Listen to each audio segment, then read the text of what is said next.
পরিশ্রম সৌভাগ্যের প্রসূতি, এই প্রবাদই যেন সত্যি করলেন বরুণ চক্রবর্তী। স্থপতি থেকে ক্রিকেটার, সিনেমার মঞ্চ ছেড়ে আন্তর্জাতিক মঞ্চে উত্থান, এ যেন এক রূপকথার গল্প।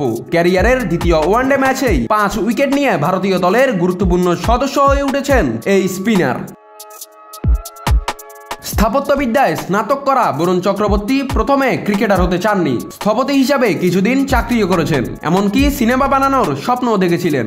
কিন্তু ভাগ্য যেন তাকে নিয়ে এলো 22 গজে। দেশের মাটিতে ইংল্যান্ডের বিপক্ষে টি-20 ক্রিকেটে দাপট দেখানোর পর জায়গা করে নিয়েছেন চ্যাম্পিয়ন্স ট্রফির জন্য ভারতীয়দের 15 সদস্যের স্কোয়াডে।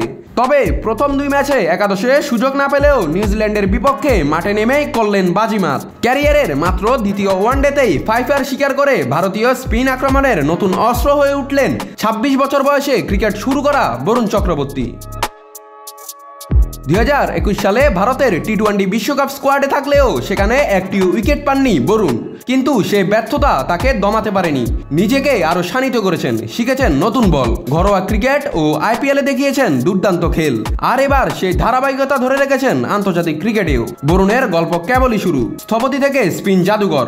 বরুণ চক্রবর্তীর গল্প যেন প্রমাণ করে পরিশ্রম আর সংকল্প থাকলে কিছুই অসম্ভব নয়। ভারতের ক্রিকেটের নতুন স্পিন জাদুঘর কি পারবেন বিশ্বমঞ্চে দ্রুতি ছড়াতে, সেটাই এখন দেখার বিষয়। নাত রাহুল, নিউজ না স্পোর্টস।